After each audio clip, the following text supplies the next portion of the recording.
Hey, what's going on? It's Bill Burr, and it's time for the Monday Morning Podcast for Monday.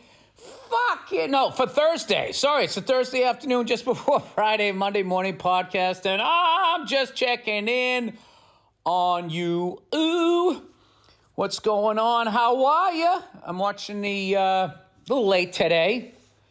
My apologies. I mean, it's Thursday afternoon where I'm living there.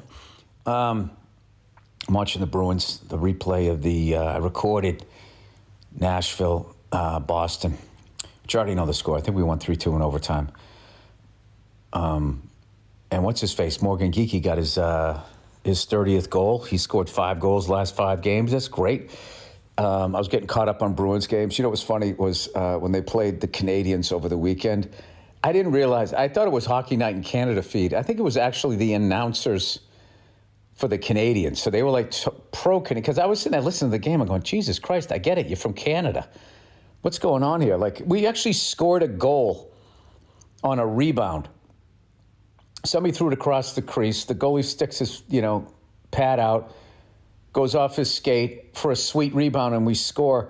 And the color guy goes, oh, that was a heck of a toe save by Montembeault.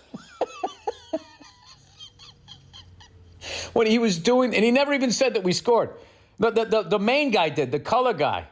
When he was talking about the play, he goes, oh, he throws it across the crease, a heck of a toe save by Montembeault. And then there was another one, that first-line left winger who had the hat trick for the Canadians. By the way, the Canadians look great, man. They're fucking fast. And that kid, Cole, whatever, had a hat trick, pure hat trick. And he scored one of those, no-angle goals, where what's-his-face is, hugging the post, and there's, like a puck-size opening, a Swayman, above his right shoulder, and the guy still shot it off his fucking neck and into the thing. And the color guy, once again, and Pastrnak was in the box for interference. And they cut to, the goal, and they show Pastrnak coming out of the box, and the color guy's like, oh, and David Pastrnak's like, oh, how did that go in? Pastrnak, who scores goals like that all the fucking time, is blown away. He's more like, I can't believe you called interference on me. I'm one of the best guys in the league. I thought I was allowed to do that. I could see that. What'd you call interference for? I score 30 to 60 goals a fucking season. I could see that. But according to this color guy, he's in awe of this fucking... I mean, actually, he is a really good player, but I'm just saying, it was ridiculous. I will say this about Pastrnak. Forget about his goal-scoring ability and the unbelievable assists that he had. He had this incredible assist in the Canadiens game. That guy's ability to use his fucking body to shield 1, 2, sometimes 3 defenders. I don't know how he does it away from the puck.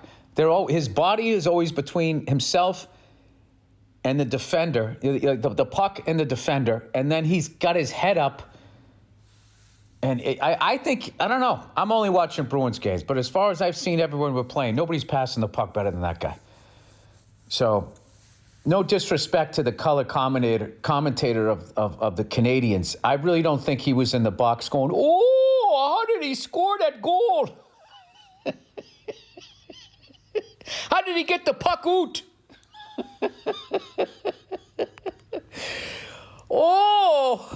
I am in awe of that guy that I have more goals than.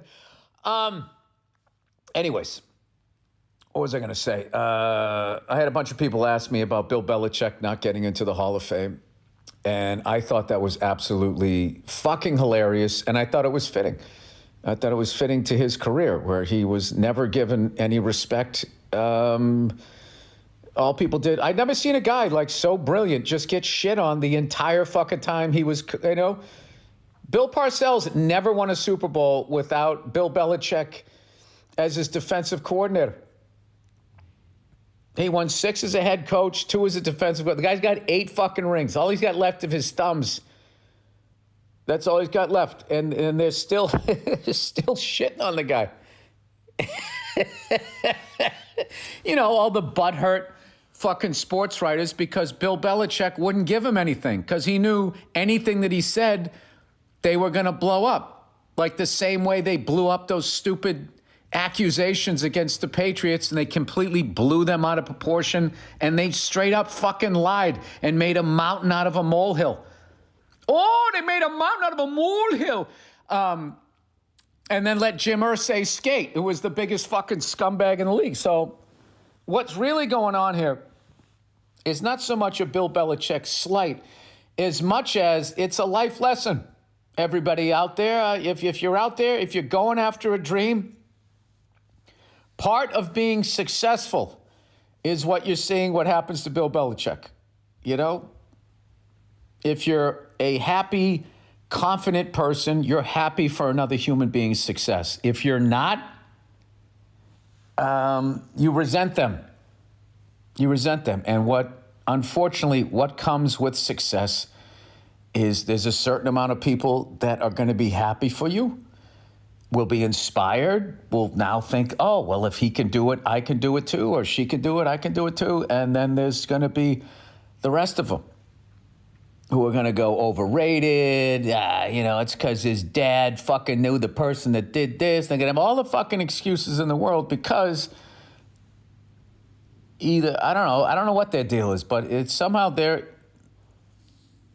your success becomes their failure, which this is not new shit. So Bill Belichick made sports writers work. And it was the sports writers' fault because they would take the littlest thing and they would gas it up and it becomes bulletin board material. Belichick knew that. And the second he won on Sunday, he would clam up about the person next week. And no matter how bad they were, he would act like that they were a threat. Well, they're a good team and we don't go out there. All we can do is see how we match up with them. I'm not going to comment on that, blah, blah. And they fucking hated him. Who do they like? Meatheads. That's who the press likes. The press loves a loudmouth meathead quote machine. Or somebody losing their composure and screaming and yelling, playoffs? They're exactly who we thought they were. Oh, that's what they want. That's the kind of person. Those people, if they had the wins, if they were up to be in the Hall of Fame, they would be first ballot. That's how it works. Like Rex Ryan. Rex Ryan, if that fucking guy had enough wins, that fucking guy, nobody made the press's job easier than that guy. He was a fucking quote machine, and they fucking loved him. They loved him. And meanwhile, they watched Bill Belichick, who's arguably the greatest coach of the modern era, right up there with the Bill Walshes. They never enjoyed him. They never gave him his props. And even to this day, like I remember when he lost the first game as a coach at UNC, there was all of these people so fucking excited about him getting his ass kicked. And evidently he was supposed to turn that whole program around in one game. It is what it is. And I don't think this is a reflection of Bill Belichick or anything. What it really is it's just how fat, man-titted, petty sports writers, it's just how they are. And I also think it didn't help Belichick's cause that Tom Brady was an absolute dreamboat at the time, married to a supermodel.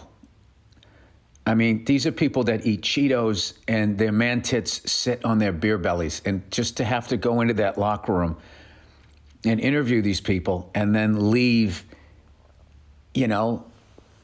and go out and get into a Honda Civic, it's just, it wears on you after a while. And then someday when you get your chance to fucking, write a hit piece or not vote for them, they do it. So there you go. I mean, that's what it is. I mean, the guy, he's got 8 fucking rings. I don't know how you don't get in, but okay, I guess the guy who never played the game at the level feels that he's going to get in, and nobody's going to remember that he didn't get in the first time. Nobody gives a fuck. Anybody that knows anything about football knows what the fucking guy did. You know what I mean? It's like that kid on the Montreal Canadiens who just scored that hat trick against the Bruins. It would be me like saying that guy sucks or that the refs did something or blah, blah, blah, blah, blah. Like, I would never do that. That kid can fucking play. And Montreal they got the best team that they've had in a while, and they look really fast. There you go. Look at that. How hard is that to do? Now, as far as their color commentator, I mean, that guy could, I get it. He's a homer. I like that guy too. If I was a Canadian fan, I would be happy that when we let up a goal, he still brought up the toe save that fucking let that was the sweet rebound that the other team knocked in. Oh, heck of a toe save by Montembeau. Anyway, I will tell you this: if he's like that in his marriage, he's going to be married forever. Oh, you let up the credit card, honey, but oh, look at the nice stuff you bought. By the way, my apologies to every Canadian person out there. I know this is the worst. This is the worst Canadian accent ever. Admit it. I admit it, okay? I get it. But he just kept going, oh! And I got to tell you, it was pissing me off when I was running it. I was watching it. I was running it back with my fucking built-in VCR on my TV, whatever you call it, the DVR. I was just watching the TV. I was downstairs in the living room. Just watching it, just going, oh! Just yelling at the TV. I mean, it's really ridiculous. Anyways, so it's a couple of weeks here before the Super Bowl, maybe 10 days or some shit.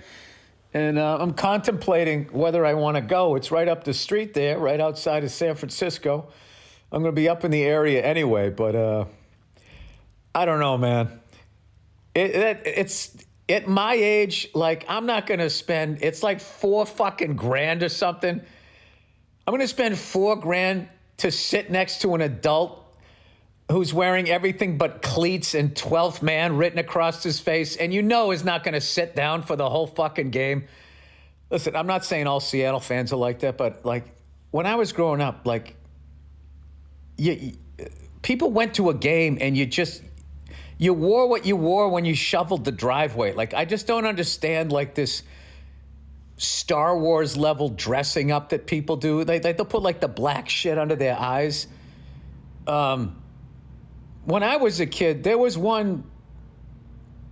like always one, every fan base had that one guy. Kind of like the Jets. They had that guy with the fire helmet. You know, you had that. The Orioles had the guy that got up on the dugout. You had one lunatic, and it was fun. And he sort of led the crowd in cheers. This is before the giant, scoreboards and the DJs and all of this other fucking horse shit. And, I didn't mind that. But when it became like everybody in the crowd, I mean, you look at the crowd at a Raiders game, and it looks like you're at Comic-Con. I don't understand that. But I also know that I'm old and time has passed me by. So I'm not saying what they're doing is wrong. I'm just saying I don't want to sit next to that. I don't want to listen to some fat person wearing a football jersey screaming, "Let's go, this is what we do, beast mode." And then having to sit there for 10-minute breaks of commercials. It's a really weird thing.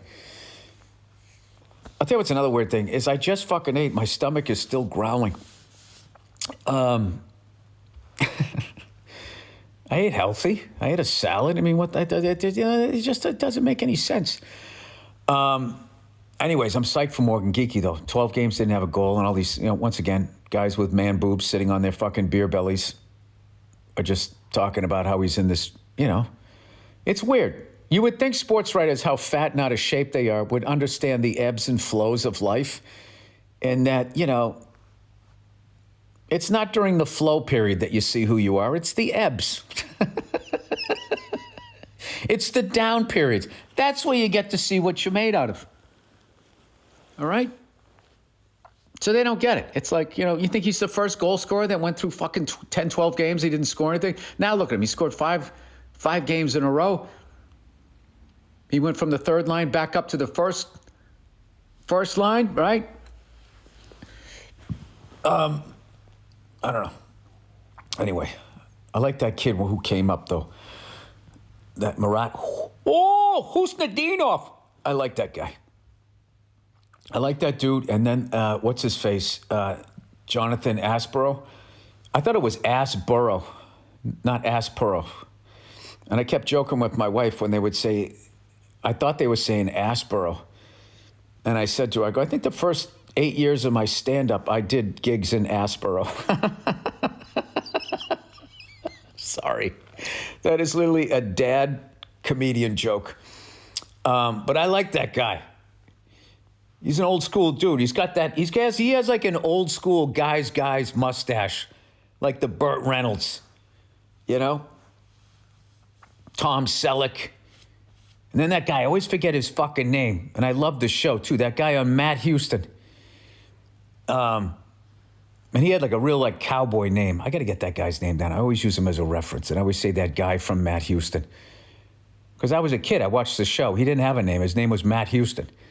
You know, I really look at him. He couldn't have been further from a Matt than I've ever seen in my life. He's definitely a Houston. Sean Corrali. Fourth line center. Grinding it out. Sorry, I got the game on right now. Anyway. What the fuck else was I going to talk about? I got to do a show tonight. I had a great, really fun show the other night.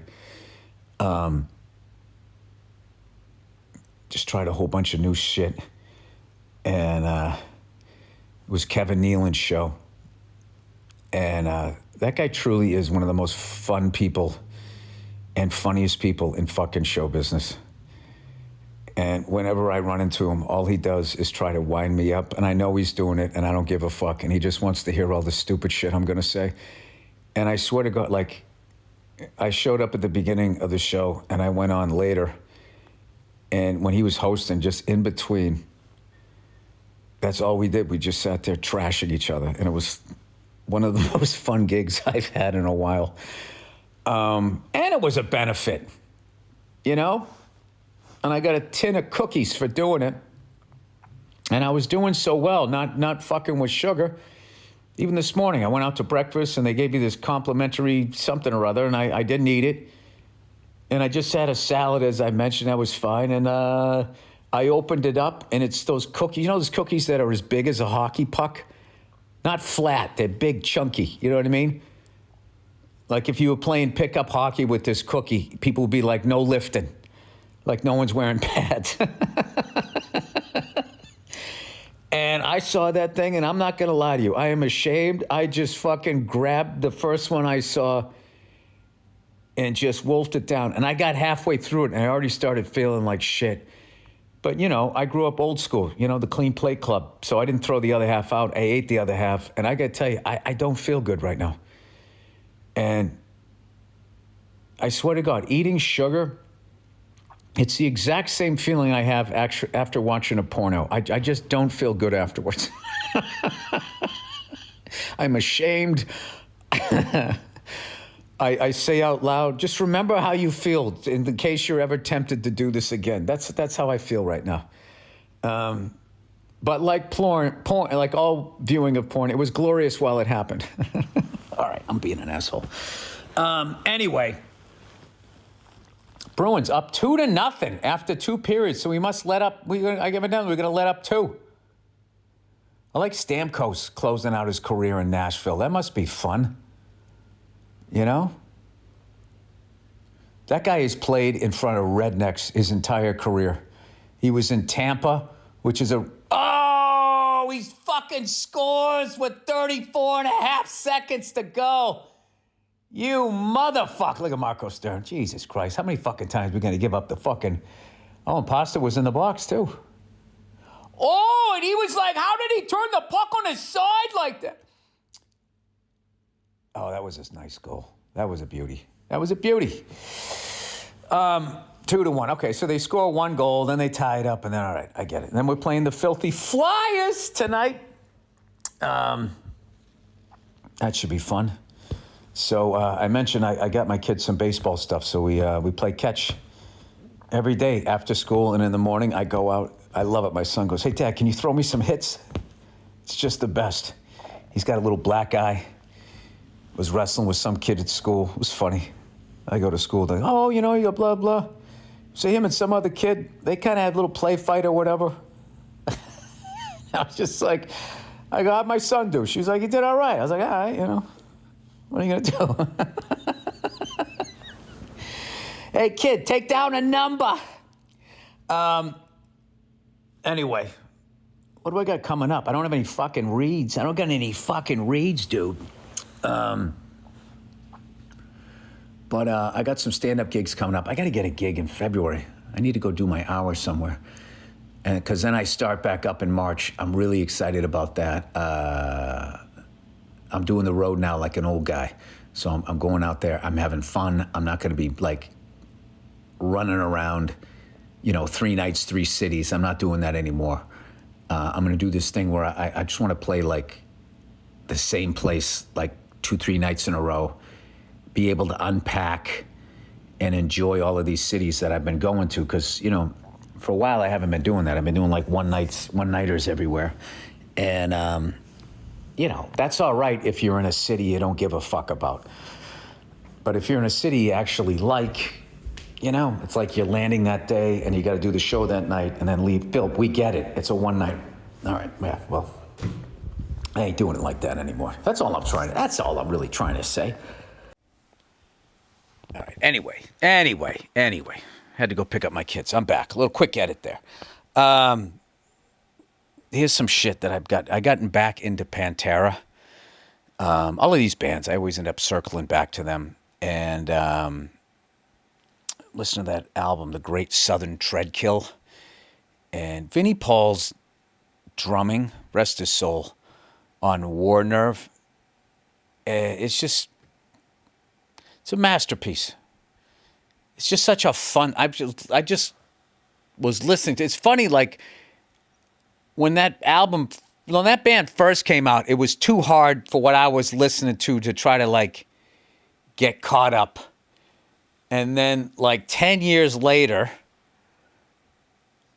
I started listening. I'm like, oh my God, I was so wrong. These guys are fucking amazing. And now kind of where I'm at is I still think they're amazing. And like, but I'm just not that angry anymore. I wonder if their singer is, and then that's weird. He still has to sing those lyrics like that. You chill out as you get older. But there was definitely a time I was listening. I still love Pantera is one of the great I'm going to the gym fucking bands. Like you don't feel like going. You put on Cowboys from Hell or fucking I'm Broken. All of that shit. And like I will say, okay, Vinnie Paul, like the drum parts that he came up with to fit those incredible riffs by his brother Dimebag, it's just so much fucking fun to play to. And it's making me get back into like double bass because I haven't touched my double bass. I mean, I have it hooked up on my kit, but like I'll play drums for 2 hours and never once use it because I was never that guy. I was always more single bass drum player, and I was never into a lot of that shit that I ended up getting into, like my family and like friends of mine were listening to Metallica and Slayer. I didn't get into that shit till later, and by then I had already started being a comedian. I was living in New York and there was no place to play drums. Forget about learn how to play double bass. But anyway, yeah, I don't know. For as much new music that I was listening to, that Daniel Caesar guy, Cleo Soul, all of this amazing, amazing fucking music. There's just nothing replaces the music from when you were young, because you were young and you had your whole life ahead of you and you had all these ideas and dreams, and they're all connected in with that music, and it just becomes like, I don't know, bigger than life. And there's this youthful joy, even as an old guy, going back, listening to that shit. Memories and concerts you went to and stupid shit that you did and first crushes, all of that shit comes back. And as much as, modern music, there's so much good stuff out there. It's just really hard to find now that everything's all spread out. But I always end up going back, like, Aerosmith, AC/DC, Judas Priest, Iron Maiden, all of those bands, Def Leppard, Motley Crue, all of those fucking bands that I was listening to. And then when I got into warehousing, I worked with these guys that were into more 60s, 70s shit. And then I got into like Bad Company, Led Zeppelin, I don't even know what else. All of that's Crosby, Stills, and Nash they were playing. I got into that shit. And then I started doing stand-up, and I started out with the late, great Patrice O'Neill. And I still remember being in Tower Records on Newbury Street, which I don't even know what that is now, and him handing me the Biggie Smalls cassette tape and asking me if I listened to that. And I said, I haven't listened to that yet. He goes, this is the shit right here. And he handed it to me because I forget what the fuck I was listening to. I had an Ice Cube tape that he liked. He was very, like, with rap. It was either you should be listening to this shit or I'm going to throw this tape out the window. So I had this Ice Cube, America's Most Wanted, where he's handing the gun to you. He liked that one. And then I had another one. I think it was an Ice-T, and he wanted to throw that one out the window. And then we went to fucking, we went to Tower. And he's like, Bill, if you can listen to this shit, he goes, listen to this. I go, I should listen to that guy. He goes, yeah, that guy's the shit. So whenever I listen to Biggie, that first album takes me back to meeting Patrice, going at Nick's Comedy Stop, and all of those guys that I started out with, Robert Kelly, you know, Dane Cook, Bob Marley, all of those guys, Rick D'Elia, Pete Cummins, rest his soul, Wayne Previty, rest his soul, Nick Costas, all of these guys that I started out with. And, yeah, that was another thing. Like, I couldn't believe that I was doing open mics. I couldn't believe that I was becoming a comedian. I couldn't believe the first time I got $5 gas money. Who the fuck's room was I working? What the fuck was that guy's name? I can't even remember, but I couldn't believe it. I got $5 for, which bought you know, a couple gallons of gas, which was no joke back then. But these were like, and whenever I listen, here's one for you. Whenever I listen to that Alice in Chains album, Jar of Flies, the acoustic one, all I think about is driving in my '83 Ford Ranger back from a gig, having to work the next morning, going down 95 or 93 or 495 or 24 or Route 3, just somewhere, doing some gig in the fucking pizza parlor or a sports bar. And I still remember getting a flat tire, listening to that album, and I had finally gone out and bought and put a long pipe so I could get leverage. You know, that fucking bullshit jack they give you, you know, with just that little L shape. You can't get any torque on it, any leverage. So this comedian that was a mechanic during the day, he goes, two things: get a fire extinguisher and get an extension of pipe in case you have a fucking flat so you can get the lug nuts off. And I was like, all right. And I got that. I remember it was on the left-hand driver's side in the back, of course. And I'm on, you know, I pulled off two wheels on the shoulder, but I got to make sure, you know, it's like level ground. I knew to do that. And like the cars were fucking flying by, and I was scared shitless. And I fucking changed this tire. And I had my spare tire. I made sure it used to be like underneath the truck. And I saw the bolt was all rusted on and shit. And what I should have done looking back was just maintain that bolt, because I used to always have it in the back of my truck, and eventually somebody stole the spare, but no one had stolen the spare. And I had it right there, and right in the back of the truck. And dude, I changed that fucking tire like a one-man NASCAR crew just because I didn't want to get run over, hit by a fucking drunk driver or whatever. And I had that thing changed in like 2 minutes, and I'm not exaggerating. Like, I remember I had that stupid vinyl seat. I made sure that I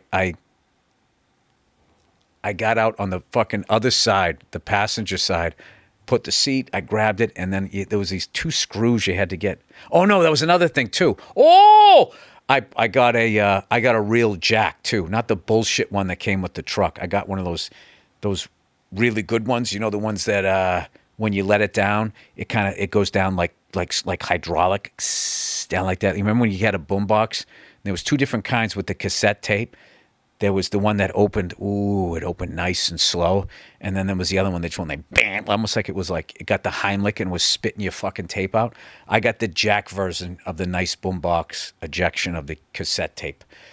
Anyway, so that's to say that I'm back to listening to Pantera. And not all the lyrics are bad, but like some of them, just that one, War Nerve. It starts off, it says, fuck the world for all it's worth, every inch of planet Earth. And I was just like, all right, this guy needs a hug.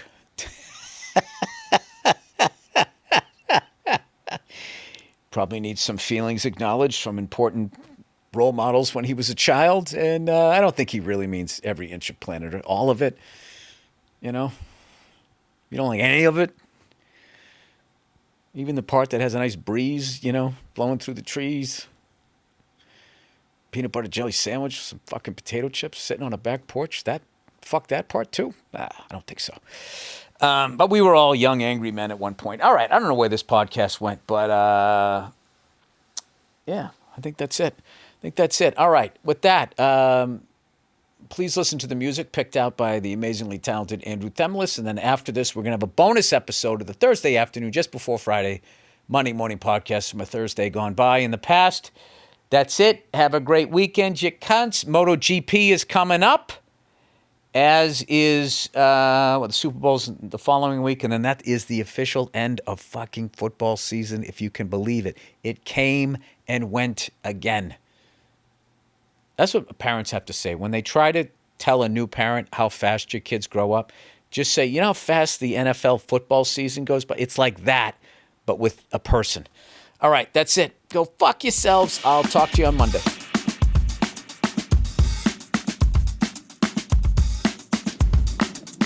Hey, what's going on? It's Bill Burr, and it's time for the Monday morning podcast for Monday, January 29th. 2018. What's going on? How are you? All right. Well, this would have been a boring Sunday because there was, there's no football, right? You got the week off in between the Super Bowl and the championship games. They had the Pro Bowl today, which was kind of cool. Looked like football in the future where they would, they'd start to tackle somebody and they're like, all right. I don't know if that's the concussion thing or the Me Too. I don't know what it is. He does not want you touching him. Do not throw him to the ground. I have a special guest to liven up my Sunday there. That's right there. Oh, jeez. It's the one and only Todd Rexx, for Christ's sake. Todd, you are one of my favorite fucking people in this business, and you are one of my favorite comedians, so it is a pleasure. Man. Dude, I feel that the feeling is mutual, man. You don't have to compliment me on this. You're one of my idols, man. Dude, you are the silliest fucking dude. You make me feel mature. That's what I like about you. Todd Rexx, okay. Yes. Todd Rexx, who checks off a lot of boxes in this day of caring. That's right. You do. I don't even know what that means. I don't even know what it means either. I'm just trying to be progressive. You would think that somebody would come his fucking way and finally tap the magic wand on his head. And make something happen. And say, Todd, you've been destroying at least 3 times as hard as 10 times of the fucking, whatever the math is, all the fucking comics out there. I love working with you, but I hate following you. You fucking murder. Finally, this fucking asshole, he got himself a special that he's taping, and he needs some people to come down, and then you can, go on. And I can open for you, make you sweat a little there. No, not a chance. All right. He's going to be at the Satellite Theater in Silver Lake. It's the satellitela.com for tickets. That's right. February 11th, you're going to be doing the show. It's a Sunday there, but you should come out there and support there. All right. Sunday, which is a week after the Super Bowl, right? So everybody knows. Exactly. 7:30 and 9:30. 2 shows. 2 shows. 2 shows. 2 shows. So you're going to go out there, you knock the first one out, you go, all right, I got it, and then the next one you just go off. Cruise. Is that what you do when you do yours? You button it, make sure the first one's tightened up, and then... I spend the whole night trying to forget that I'm taping one. Really? And start trying to think like, oh my God, I missed that tag. Fuck, that needed to be documented in the comedy universe. I just try to look at it like, all right, this is just I'm just documenting where my hour was on this night, and this is how it came out. And then once you do that, because every night when you go up there, I don't know about you, but I mean, I'm constantly fucking up jokes or constantly leaving shit out, and then it adds to something else. Right. And I never think of it. Never think about it. Like I never thought to get you a glass of water before you sat here for a fucking hour. What an idiot. I might have to hit pause here in a minute. But no, I'm good.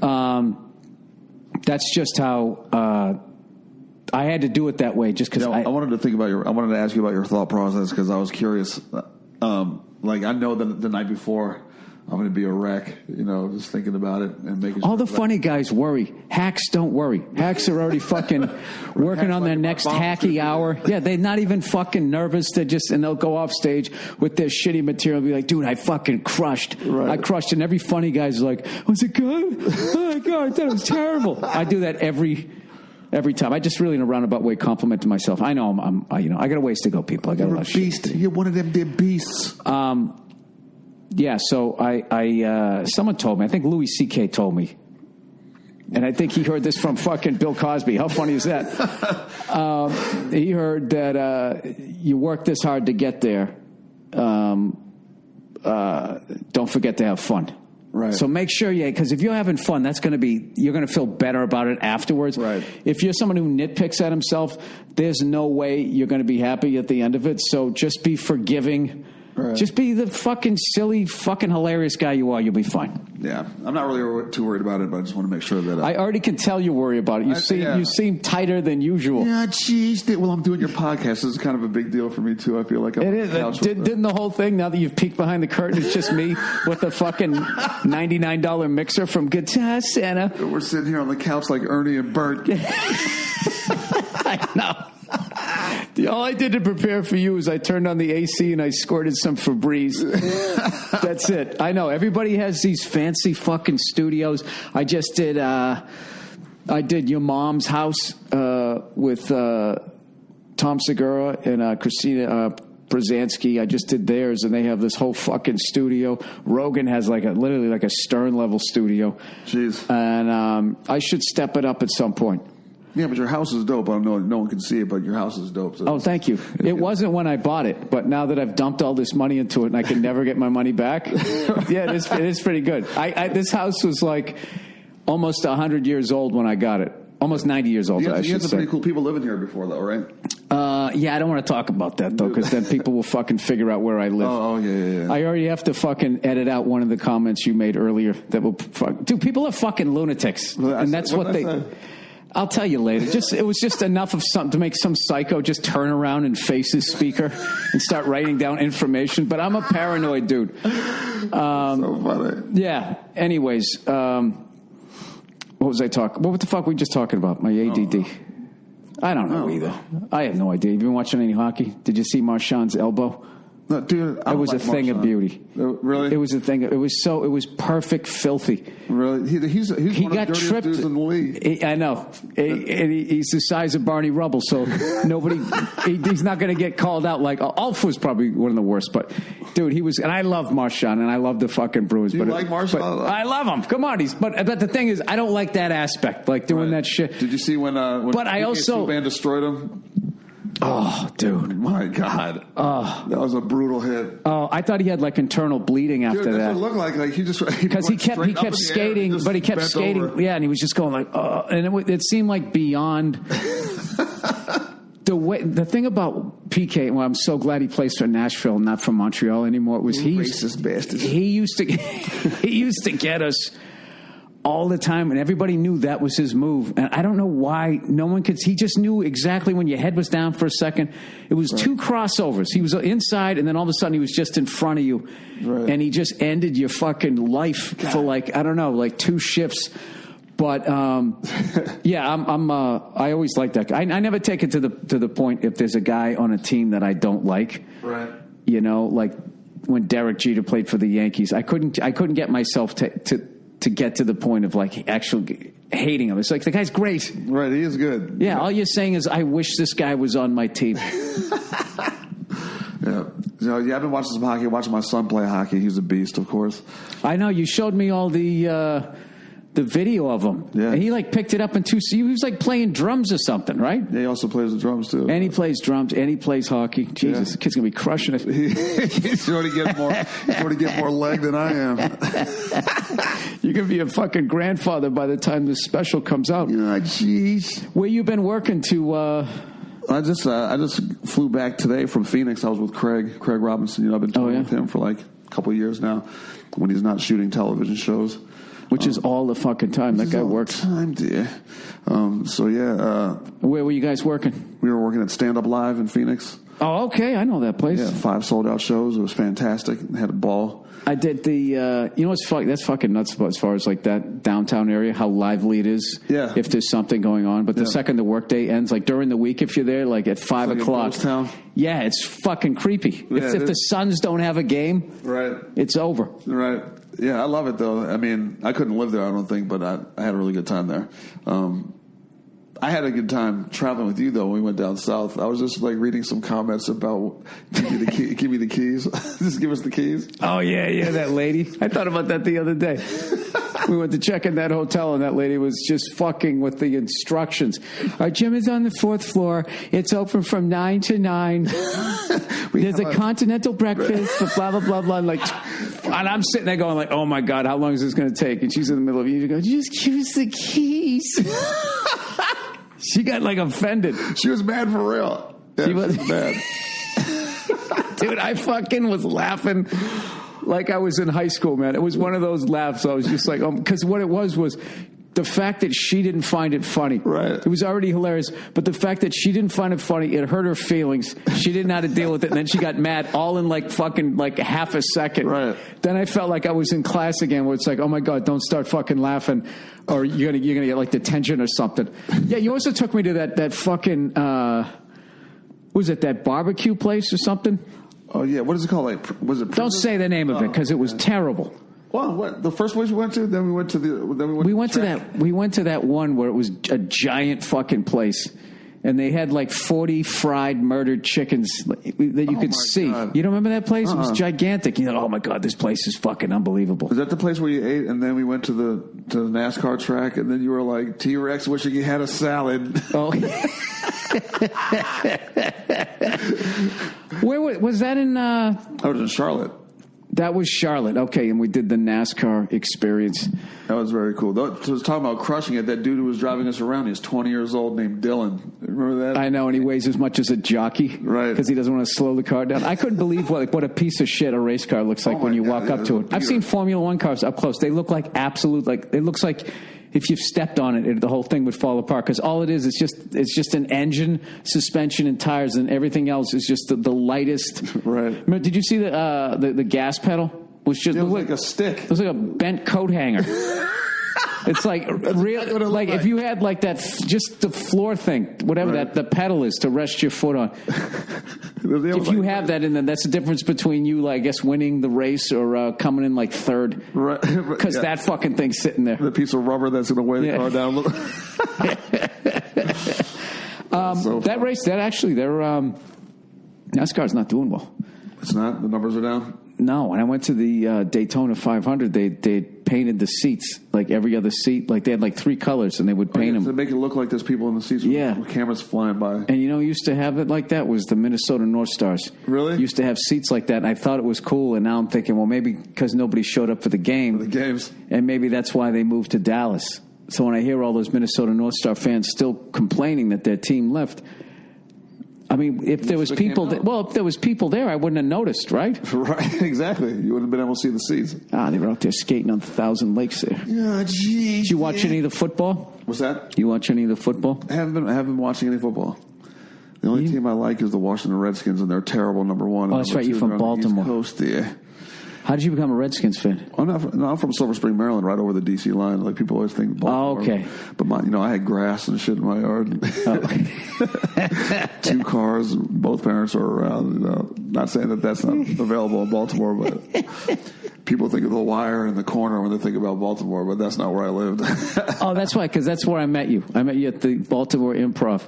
With that long, you had to walk down like that 3/4 of a mile hallway. The last mile or whatever. Yeah, that was the worst location ever for a for a fucking comedy club. Comedy club, dear. I was all thrilled. They let me come down there, and they asked me if I wanted to close out the Sunday one time because somebody canceled, and I was all fucking excited. And I drove there from New York City to do it. Oh, my God. And I was like, I'm going to get in with the improvs. And I showed up, and there was like 10 people there, and the owner was talking to the booker, never talked to me, and then walked out while I was on stage. And I remember being on stage. Like, I think I knew when I was on stage because I was kind of glancing over like, okay, well, is he at least... That guy works at Sonic Burger. Oh, man. It was really fucking annoying. I don't know why anybody who ran a club, why the fuck you would ever do that, because you don't know who's coming down. Right. And for all you know, they're going to go on, and do something. The fact that you would... I was driving down from... He didn't even say thanks. Classic fucking club managers. Fat, big 50-inch fucking waist. Oh, my. You know what I mean? With those slacks, that giant fucking belt. Right? The gabardine, whatever they're called. What are those slacks called? Action slacks? Yeah, the action slacks. Slacks, dear.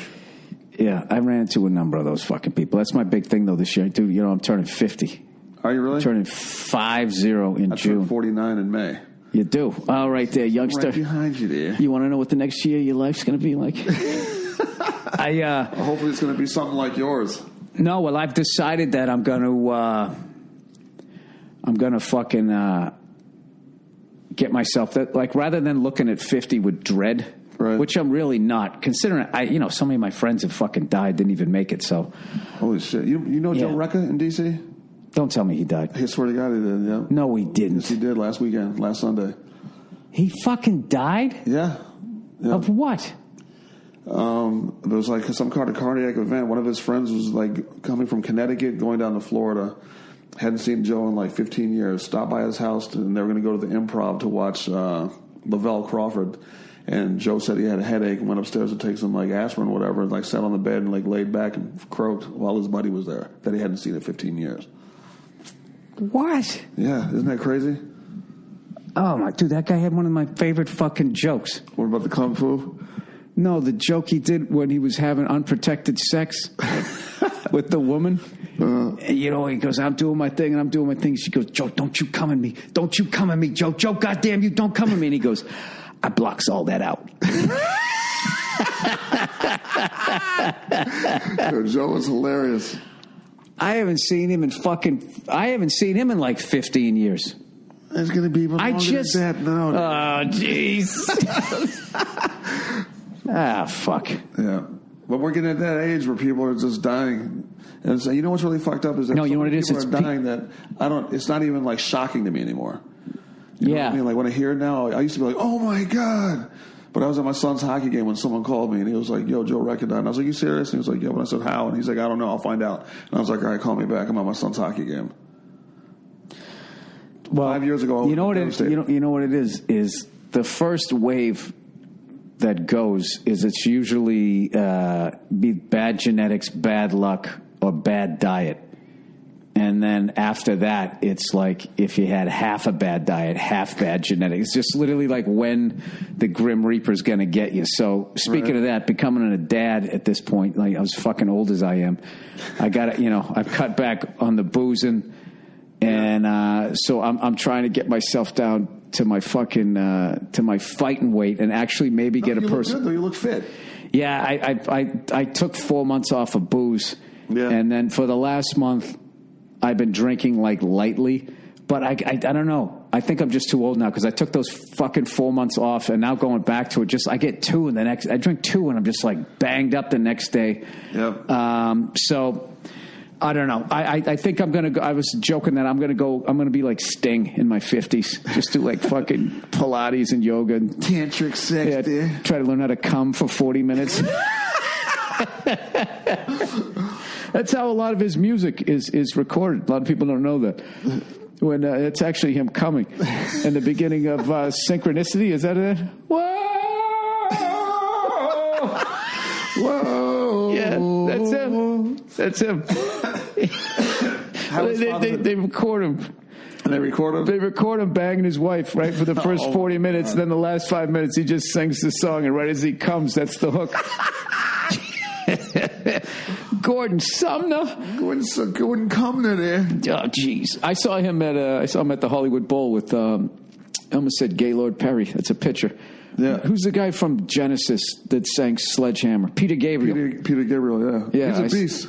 Yeah, they both were fucking awesome, and they had like, and I was like, all right, who's gonna open, who's gonna fucking close? And they just, one would sing a song, and then the next one come out and sing a song, and then they were just both out there.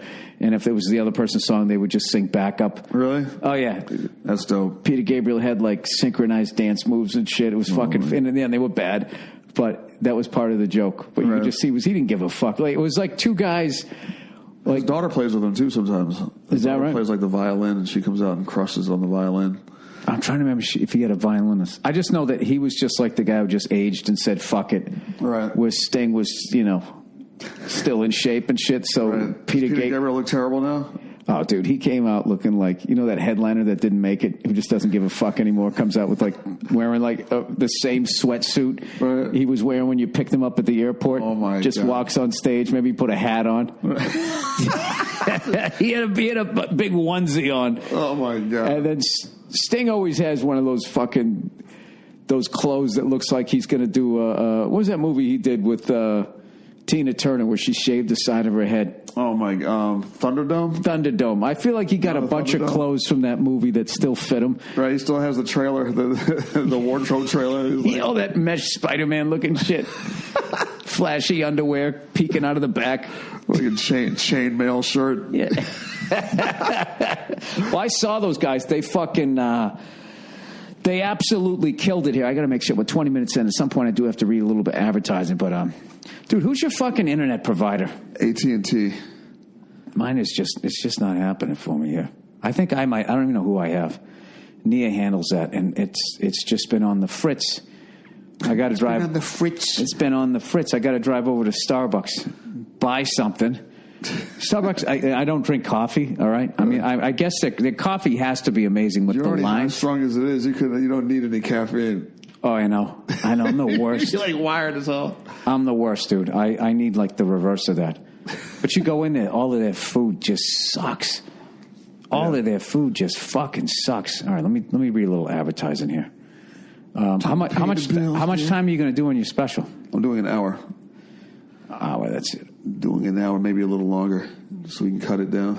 I'll do as little long as I would do, like whatever you want it to be. I would only do a little bit more than that. Yeah, because it makes your life so much easier.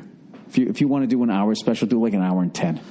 Then you usually just lift a bit or two. The same guys that are shooting my special shot Orny Adams' special that he just did, and they said that Orny did like an hour and 20 minutes, and that they wanted to cut it down to an hour because Showtime wasn't buying an hour and 20-minute specials; they were just buying hour specials. Oh, then you got to start killing your babies. That's the worst. But he refused to cut it, and so they just took it at an hour and 20.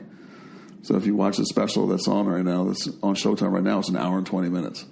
Jesus, Orny Adams telling the business which way it's going. Wow. I would have been like, all right, I'll cut it down. All right. Oh, look. Oh, zip.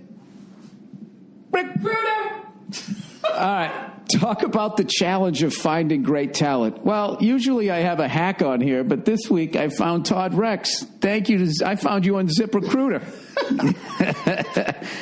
I looked up hilarious guys shooting a special in fucking Silver Lake. All right, ZipRecruiter knew there was a smarter way, so they built a platform that finds the right job candidates for you. ZipRecruiter learns what you're looking for, identifies people with the right experience, and invites them to apply to your job. If read by the wrong person, this would seem really racist, wouldn't it? Yeah. These invitations have revolutionized how you find your hire. In fact, 80% of the employees who post on Zip get a quality candidate through the site in just one day. You got to do something interesting or they won't listen to it. And ZipRecruiter doesn't stop there. They even spotlight the strongest applications you receive, so you never miss a great match. The right candidates are out there. ZipRecruiter is how you find them. Businesses of all sides trust Zip for using their hire needs. See, now you're doing it. Now, right now, my listeners can try ZipRecruiter for free. That's right, free. Just go to ZipRecruiter.com/Burr. That's ZipRecruiter.com/Burr. ZipRecruiter.com/Burr, the smartest way to hire. Oh, Jesus, look who's here. But up. Me undies. No more sweaty balls. Me undies. You can buy them at the fucking mall. I'm on my podcast with Todd Rexx. He's shooting the special. What the heck? Go down and get yourself some fucking tickets and your balls will feel great in these underwears. All right. You want to look good? Hey, Todd, do you want to look good with your significant other? I do. This Valentine's Day? You want your fucking junk to be sliding around in some silky smooth shit here? Then check out MeUndies matching pairs. Would you ever do this with your wife? A unique fun gift for you and your Valentine. They're the perfect balance of comfort, fit, and exciting prints.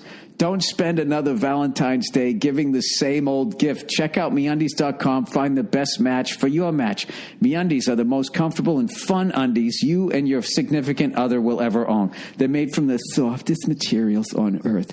We're talking 3 times softer than cotton. And I believe that at this point because the cotton lobby has never debated this. Fetus foreskin. It's made out of fetus foreskin. I heard that they dip in organic dyes so it doesn't give you ball cancer.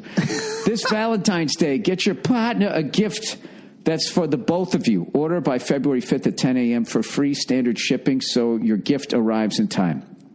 Matching pairs are fun, thoughtful, comfortable gift. They're going back in. They should have ended it right there. It's a comfortable gift you share with your significant other. 100% satisfaction guarantee. MeUndies guarantees you and your significant other will love your matching pairs or your money back. You know what they should do next year? They should have everybody, whoever sends in the cutest picture of them in their matching pairs gets a free trip to matching Paris. Oh, no? God, matching Paris. Nothing? To get your 20% off, that was just an idea, people. That's not an actual offer, so don't fucking send people in with your goddamn... Burr said. With your spare tire hanging over your silk johns there. Long johns. To get your 20% off your matching pair, free shipping, 100% satisfaction guarantee, go to MeUndies.com. That's MeUndies.com. Oh, sorry. MeUndies.com/Burr. That's MeUndies.com/Burr. This will be the best Valentine's Day gift that you will give. Start matching your bottom half to your better half. Go to MeUndies.com/Burr right now. Do you have a pair of promotional here? They gave me some. Did they really? Yeah. Did you rock them? I definitely wore them, but they gave me the Greg Louganis cut on one of them. That was the West the West Hollywood cut there. So I was not in I was not in gay male shape when I got them, so I did not look good. I'm trying to get it in as good a shape as those fellas down there, but who used to have the pit like that? I want to get in shape. No, I want to get in gay shape. Because I had a buddy of mine, all he does is he just loses like fucking 10 pounds, and then he just sort of pushes down his shirt going, dude, I look good. You know, you like pat your stomach. Right. I think I'm looking all right. Do you and your wife, do you guys yeah, we have 4 kids. Of course we do. No. Do you guys celebrate Valentine's Day? Is there no. At this point? No. How long you guys been together?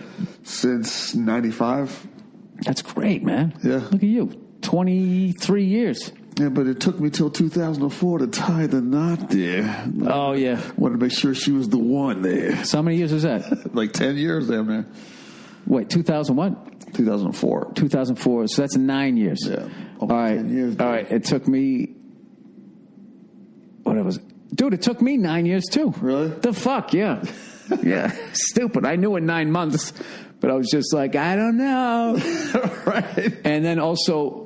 My wife was a little bit of a commitment phobe. We're both like commitment phobes, yet totally like relationship people. So it totally worked. You know what I mean? Right. So we lived our whole Sid and Nancy fucking lifestyle for a while, you know. Not married, no kids, partying. Right. Had a great time. Yeah, we did that for a while, too. Hit all the water parks. With the matching T-shirts. Oh, yeah. Matching MeUndies.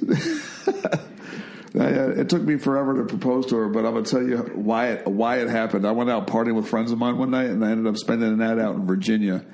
And I was on my way back the next day at like 10 a.m., and my wife was furious. She was my girlfriend at the time. We were living together, and she was furious. And she called me, and she already left me a message, and I checked the message, and then she called me again when we were driving home. Oh, no. And so when I picked up the phone, I just said, hey, I just was out here thinking with my friends. The reason I was like, I'm out here with my friends just spending the night is like, I was talking to a man. I think I'm ready to settle down and marry you. Wow. How mad was she that you had to come up with that? Does she know that? She better. She will now when she listens to this. No way. Oh, dude, I want to get you in trouble. No, so what did she do? What's that? She was like, really? And Oh, I was like, my God. oh, my God, I can't wait for you to come home. And I was like, dude, I didn't want to have a fight when I got home for spending the night out. So, yeah, so that defused the whole, like, fight that was coming up. And set you up for another 1,000 more. Oh, jeez. Over the next year there. I just, why the fuck did I do it? I finally just realized, I just knew she was going to leave. Like, some days, get off the pot. No, it was some days when I was mad at her, I would fantasize about breaking up. But even in the fantasy of her breaking up, when she would walk out, even in the fantasy of that, I would still go, no. So I was like, all right, I got to make. Oh yeah, that was the Paul Verzi helped me get through that. Paul Verzi has actually helped a number of comedians get over that, like, that's thing, you think it's a mountain, it's you just stepping up on the curb, where it's just like, dude, where are you going? Right. What are you doing? She's going to be so happy. You're going to be happy. Once you get through the fucking vows and all of that bullshit, then you just at a party with all of your friends and it's fucking great. He was 100% fucking right. So, I was going to ask you, do you guys go out on Valentine's Day? No, we don't really celebrate. Like, I don't get our chocolates or nothing like that, or cards. We might, we have the kids, so a lot of the times we're just we'll wait till the kids go to sleep, and then we'll like have a bottle of wine and watch a movie or something downstairs, something corny like that. No, that's way better. We're going out to dinner. Like, dude, we're so old now. Sometimes it feels like we want to go out and have a good time, so we're gonna go out to dinner and then go into Hollywood and get some drinks and maybe go to a dance club or whatever. That by the time we're done eating dinner, we're like, you want to just go home? Oh, and it's how psyched are you when the other person says that? Yeah. It's just like, yes. Yes, I do just want to go. I don't want to go to Hollywood right now. Yeah, like I for years would rather drink at home. I got better stuff here than they got out at the bar. They always have some shit stuff. They're trying to rape you on the price also. Yeah, and once you're with the person you're going to be with, they got the worst booze. I'm not interested in meeting anybody. Right. So all I'm going to do is go out there, and then I got to deal with, like, how am I getting fucking home? This is before, like, Uber and all that shit. I've been drinking at home. Yeah. For years. You always have some like. Yeah, we have what, bourbon. I have bourbon, whiskey, scotch, I think tequila. You had this really smoky, I think, whiskey one time I was here, didn't you? It was probably a scotch. Scotch? It was like really was smoky. It good? Yeah, it was good. Oh, did we smoke cigars? Or no? No, I don't think we did. Because that's what I was thinking. My daughter just had her first birthday, and I was looking at the house. Dude, we had like 16 kids over here. Really? All our friends have kids now. Because, once you have a kid, all your friends who don't have kids, it's just like they keep living their rock star lives, right. And you're like, you get like six more calls, like, I gotta watch the kid, and you just fade out. They start disappearing over the horizon. You just fade out. Like that band member who's on the first album, and you always like, whatever fucking happened to that guy? Then they never see that guy until like the VH1 Behind the Music. And he's just like, all right, I didn't even know they were putting out a second album. They just never called me, and all of a sudden I was just like, right, guess I'm out. So I was looking around the living room, and we had like 16 little kids in there, oh my God. Ages 8 and under, and just like toys galore, right. And just shit all over the place. And I was just thinking like, 18 months ago, this would have been 5 of my friends. We would have been getting shit-faced, right. Watching a game and smoking cigars, and just how much it changes in a good way. Like we went to the park today for the first time. I went over, I put her on the swing and shit. She loved it. Right. Oh, yeah, screaming. It's the greatest. You got to take pictures and video of that, man, because it goes by so fast, and you'll look back at those pictures with a tear in your eye. Oh, I know. No, I'm already doing it. I'm already like, there's a part of me that's like, as psyched as I am to be a dad, there was a mild depression with her turning 1. Right. Going like, she's not a baby anymore, man. She's a toddler. Next year she turns 2. Her age doubled in a year. Yeah. No, but I see why people keep having babies, because you just want to keep hitting reset. Right. Because it's so fucking awesome. And I like talking in a positive way about it. Right. Because when my wife got pregnant, just so many people said all this negative shit. Like, oh, dude, no more drinking. It's over for you. Yeah, no more getting hookers and fucking big. No more going to Thailand and seeing what's up over there. Like all this degenerate shit. I was just like, right. Yeah. This is way better than that shit, though. Yes. No, today we were over there, and it was just like I was having the best time, and I it was like good, clean fun. I was actually getting a little bit of exercise. Right. Clean air there. Yeah, and she kind of took her first step in the park, which was cool. Right. And so now we figured out what the motivation tactic was to get her going. Dude, I'll tell you what's fucked up, though, is the definition of organic in the dictionary versus the definition of organic within the food industry. Right. Like, they literally changed it, like, with law, what organic means. Because I know when we're giving her, like, poisonous shit, right, is she's fucking so excited to eat it. Like, what do you give her the real organic shit? No. No, the shit that they're calling organic, but it's really got like fucking this like they try to get you addicted to it like cigarettes. Right. The same fucking thing. So we had these little puffs that said organic on them, and I just noticed that like we would have like really good food, and she would start pointing at the other ones like a lab rat. And then one time I went to reach for the can, and she started like hopping up, like, "Yeah, God, man, oh shit, like give me a hit." So she needed her fix. Yeah, so we phased those out. That's not true. We have one more can down, so we're going to wean her off, and then she's a kid. As long as she doesn't see it, she's not going to be thinking of them. Right. But that's the thing that can also drive you nuts is that type of shit. And then if you have any sort of friend with a kid in your life that is totally up on all these issues, and then they just come to you. It's like this cloud of fear that they just dump on you. Yeah. Go to this website. You have to fucking read it. But we have friends like that, or at least a couple, and they're fucking annoying. And it's like, and even though our kid likes their kid, we have to like cut them back a little bit. And my daughter's like, well, when is she coming over? And I'm like, if the kid comes over, that's fine, but I can't have the parents come over here too. Like, did you get your kids vaccinated? How do you handle that?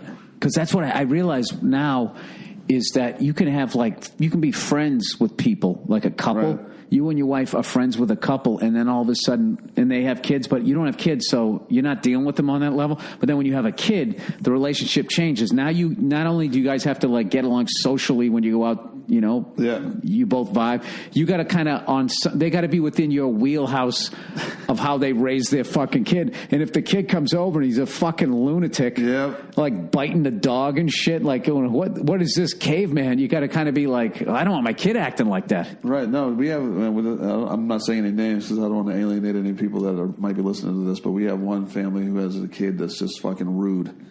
And oh yeah, you can't have it. And I cannot stand. But my kid wants this kid to come over, and we're always like, Jesus Christ, should we let this fucking kid come over? And then like maybe they changed over the last 6 months, and they come spend the night, and it's a fucking nightmare. What are the rules if a kid comes over and he's rude? Like, what can you say now to a fucking kid? Dude, I started just getting serious with it. I'm like, dude, go back to bed. Go back to bed. Stop fucking waking up every 10 minutes and calling for your mommy. And then when I say, all right, I'm going to call your mommy. And then, no, don't call my mommy. No. I'm like, then, dude, what the fuck are you doing? I don't call Do you say fuck? No. Because I don't know how I'm not going to be. I mean, well, then shut the fuck up. You're being a fucking asshole. Right, stop being a little asshole. No, I tell my wife, I'm like, dude, if he gets up one more time, I'm not talking to him. You got to talk to him because I'm going to start getting mad. Do you remember back in the day, like if your friend's dad said anything, you were afraid of him? Right. Yeah. Hell yeah. Go back to the room and go to bed. Like, oh shit, this motherfucker's serious. That needs to come back. I hate that they call me by my first name. Todd? No, they don't. Yes, they do. Todd, I'm scared. Can you call my mommy? I'm old school. Right. I'm old school. You can call me Mr. Burr. Right. That's it. Right. Let him eat. Hey, Bill. Hey, Bill.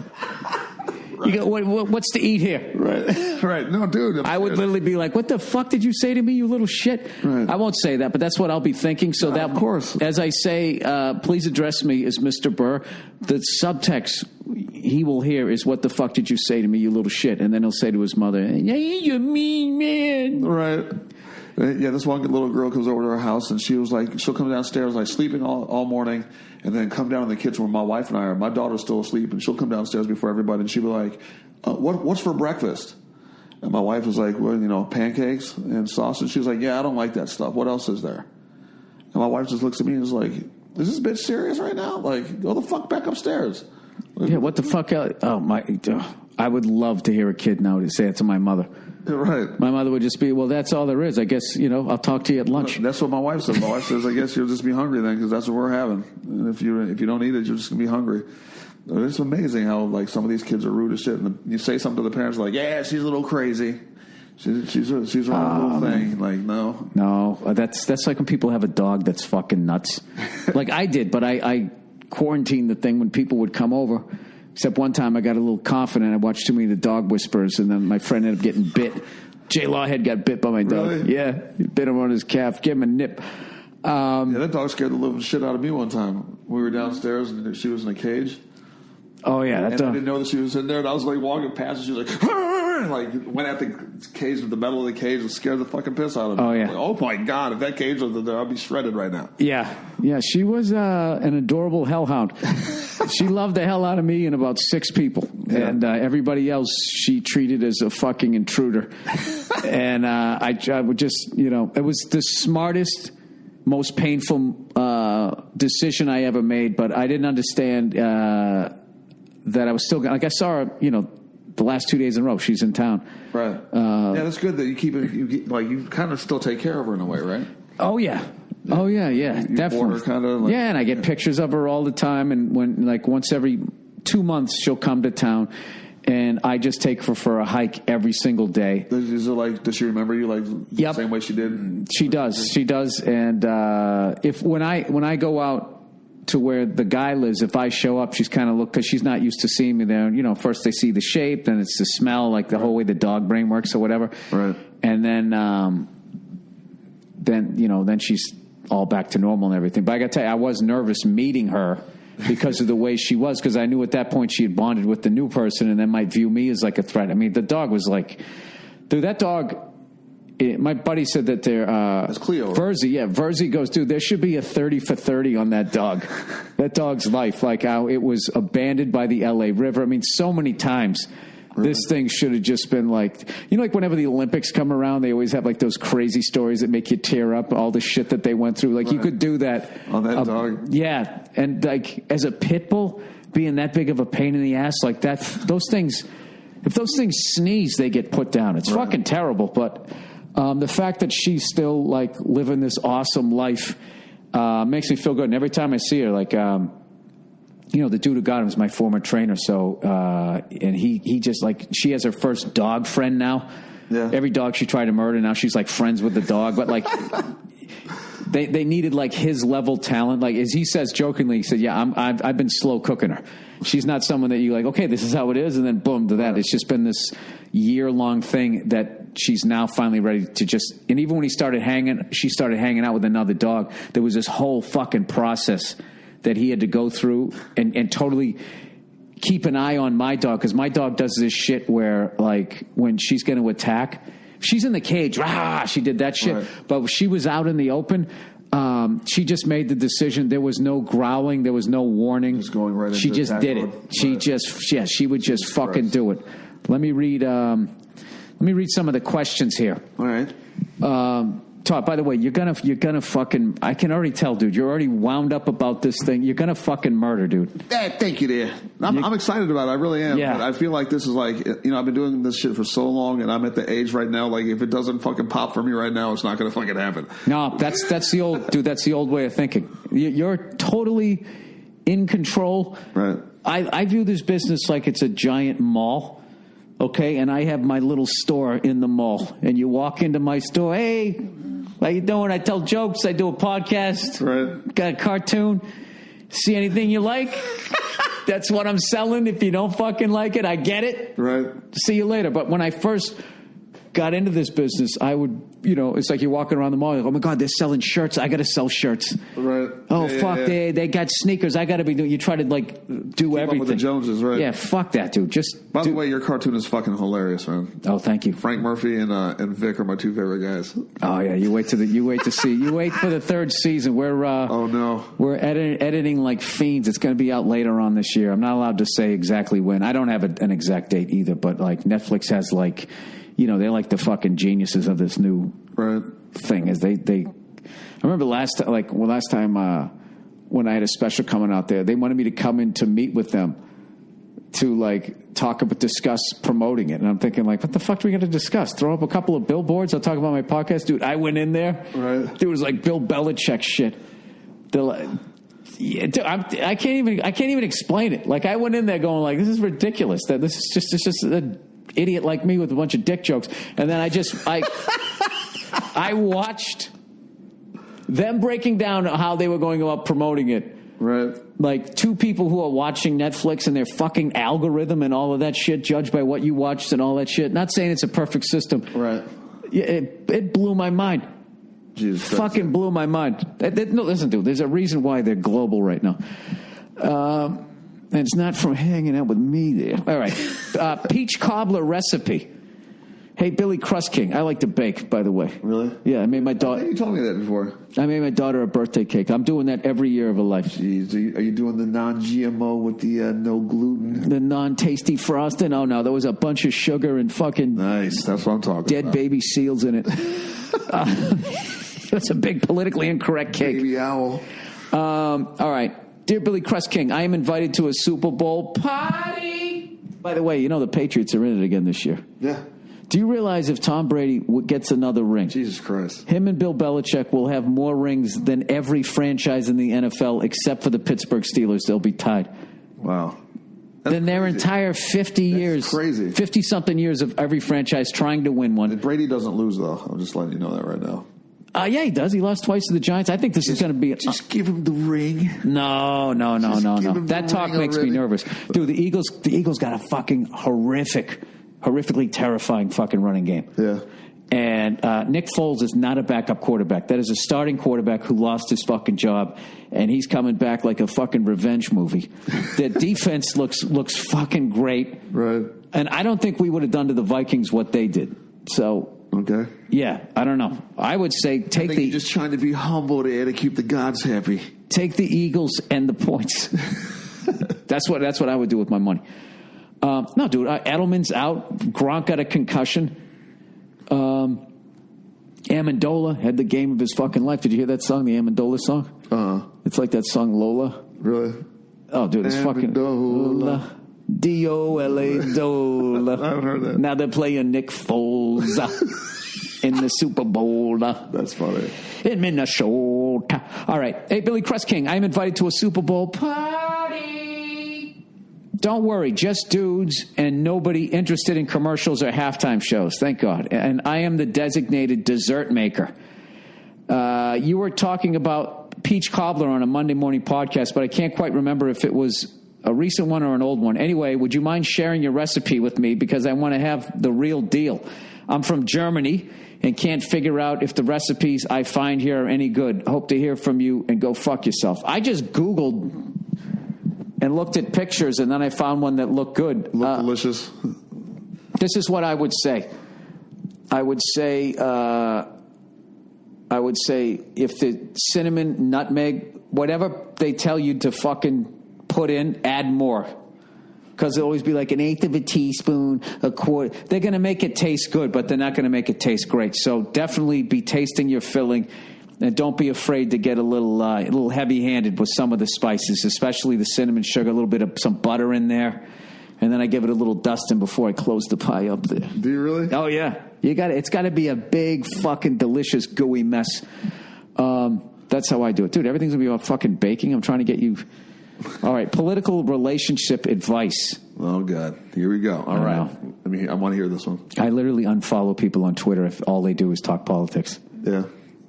Unless you're rational, you kind of trashing both sides. But, like, you know, if you, it's going to be like, you know, so Trump just did this. It's just like, all right. Tattletaling. Well, I mean, yeah. I mean, Trump. One-sided, right?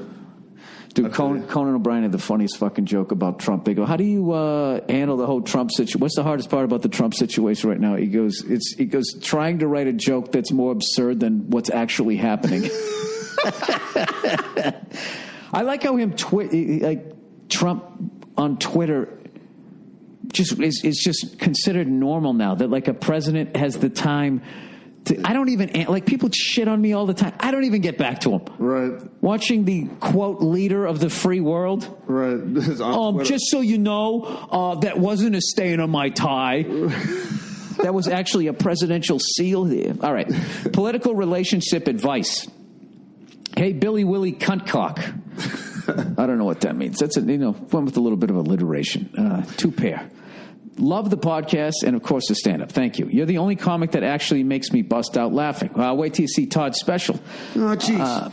So I'm a 21-year-old guy, and I've been seeing this girl now for about 9 months. She's great, treats me good, loyal, and is pretty. All of these relationship things, they always start off like a horror movie.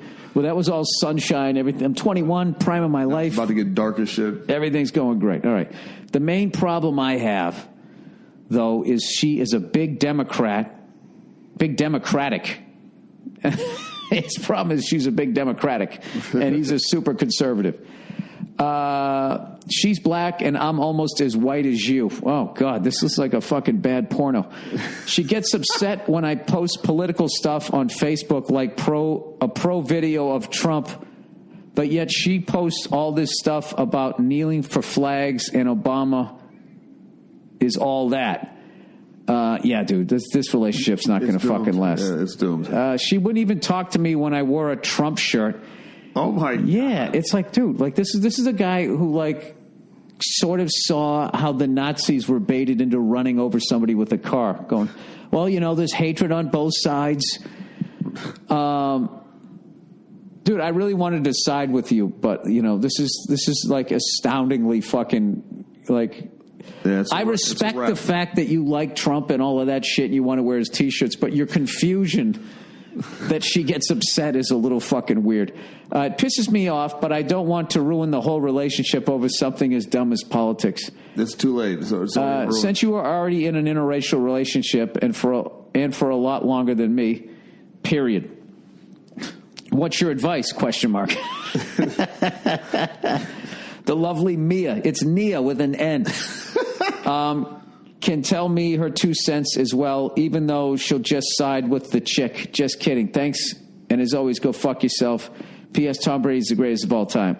Sir, I got to be honest with you. Like, if you don't understand why she is upset, you'd have to try to put yourself in her position and then read some of the shit and some of his opinions, I guess, would be the best way to do it. But, like, you're not just a conservative. If you're, like, rocking the T-shirt, like, you're all in. You know what I mean? Like, my Jewish girlfriend hates when I wear my swastika T-shirts. Yeah. Now, do you think it's that bad? I mean, he hasn't run like. No, but I'm just saying. Is he like a Trump? Is he like a Hitler light? What kind of booze would Hitler be? What's that? Hitler's got to be like moonshine. So where's Trump? Jaeger? Trump would be like... He's a Jaeger bomb. He's like a shitty bourbon. Goldschlager. Yeah, he's like... aluminum flakes instead of gold flakes. Yeah, Johnny Walker Red. And there's no... Beefeater. Yeah, there's no fucking... whatever, soft drink to fucking mix with it. What's the worst when you were brokest? What's the worst beer you ever had? You asking me? Yeah, college age. Shit. Milwaukee's Best. Or Natty Bo. National Bohemian was pretty damn bad. Oh, you know what I always hated was fucking Busch Light. Wow. Busch Light was just, like Busch itself. Was just that was just like it was like water, and then they watered Pabst. that down. We used to. I never, something. I never got into Pabst Blue Ribbon because I resented the hipsters that were drinking them, because it used to be this blue collar beer that all these fucking townies drank, and then all these hipster people were wearing their flannel shirts. Well, those shirts for a while where they were wearing like the gas station shirt that had somebody else's name on it, where they actually had to do the fucking job, and they found it in some thrift shop. Like my fantasy was that they ran into the guy who owned the shirt and they just walked up like, yeah, hey, I'm Jim. That's my shirt. Oh, I just needed a shirt, and then he gets the shit kicked out of him. But most of my fantasies are violent. My advice is to, I don't know, get a bunch of empathy. I don't know. I don't see this thing working. I just don't see it working. That's going to be like, because you guys are so, if you're that far away from each other, you're not going to get married and have kids. No. Yeah, that's like... Yeah, you're going to be fighting over them politically, too. Like, so what, if they're going to be Democrats or conservatives when they grow up? And then, Right. You know, that's a whole other can of worms. Yeah. So, enjoy banging her. And I would... While she lets you? While she lets you, and then I would I would just be like... Yeah, but he's also 21. He doesn't know. He generally seems like he doesn't understand, unless that was just, sometimes people just lie and they're writing crazy shit. All right, girlfriend drinks too much. Dear Bill, I was hoping you could help me out with the problem I've been having. I've been living with my girlfriend for almost a year now. We are in our mid to late 20s. Just for some background, everything's going great except for one thing. We work regular 9 to 5 type jobs, which means most of the fun we have is on the weekend. And like most people, we tend to lube up on the liquor while we're out and about, or even just staying in. Well, I don't think there's anything wrong with drinking. My girlfriend doesn't know her limits. Often she will drink way too much too early and end up passing out or throwing up, though commonly both will occur. Wow. Yeah, she doesn't know how to drink. You got to pace yourself out there. A few examples. She will insist on watching a movie after we've had a few drinks. We finally decide we'll put it on, and then after 15 minutes, she passes out. Then I'll have to stop because, of course, I can't watch it without her. Yeah, well, teach her a lesson. Watch the whole movie and be like, you missed a great one. And in the end, the butler did it. So lay off the booze, because I'm going to start fucking doing that to you. Number 2, we went to a hockey game a few weeks ago, and when we got to the arena, she ordered me a beer and herself 2 double gin and tonics. Oh, my God. Yeah, she has a problem. We had already had a couple before arriving. She then proceeded to down both of them in 10 minutes before the puck dropped and passed out soon after at a hockey game. Oh, my God. Yeah, that's a fucking problem. I had to drag her up to stand for the anthem, and again when they were honoring the troops. This is like a Kristen Wiig character. She then left for the washroom. That's one of my favorite scenes, though, when she gets fucking wasted on the plane in Bridesmaids. Yeah. And she just goes, motherfuckers, when she's walking out. She then left for the washroom, but came back with 2 more double gins, a hot dog, and a bag of popcorn, which she spilled and blamed it on me. Oh, my God. Sounds like an episode of Intervention. Even if I did do it, the first thing you're going to do is snitch on me? All right, that just took a left turn. Right. Get the fuck out of here. We're supposed to be a team, but I digress. Sorry for the rant. Last weekend, my God, these are all like bullet pointed, by the way. In the Uber ride home, she proceeded to whip out her tit to try and seduce me. I told her to put it away because she was in no condition and I didn't want to fuck up my Uber rating. Passes out. Wait, what? The passenger gets an Uber rating? Oh, yeah. The passengers get Uber ratings, too, from the drivers. That might have actually boosted his rating if the driver would have looked back and saw a sloppy titty hanging out. With fucking gin and tonic on it. Anyways, I don't want to fuck up my Uber rating. She passes out 30 seconds later and pukes in the elevator on the way up to the apartment. It didn't make a lot of a mess, as she was able to hold it back before I got her to the toilet. Oh, my God. This guy's just... Okay, the piece de resistance. She passed out during the Bill Burr show at the Sony Center. How do you pass out for that great man who just came here to entertain us? Just to preface, I had an allergic reaction that morning, was toast, had a little bit of weed before the show, and I was able to be fully alert. But yet you are the one that's falling asleep. Jesus Christ, this is like the fucking War and Peace. This is like Barfly. Saying all this, however, I have to admit that I'm no saint either. I arguably drink much more than she does, but I hold my booze a little better than she does. I probably made her sound worse than she actually is. Are you going to take it all away now? Right, don't backpedal now. You already made her look like a drunken mess. Yeah, but in truth, she's a wonderful girlfriend who cooks for me, cleans for me, is very beautiful. Well, and fucking live happily ever after. When she's not 3 sheets. She's not puking on the sheets. And as you can tell, is willing to come to a hockey game with me. And yes, she did buy me Bill Burr tickets for my birthday. She's a truly amazing person, and I plan to marry her someday. But this is just getting out of hand, and I want my weekends back. Can you do me a favor and turn that light on? My fucking eyes are shot here.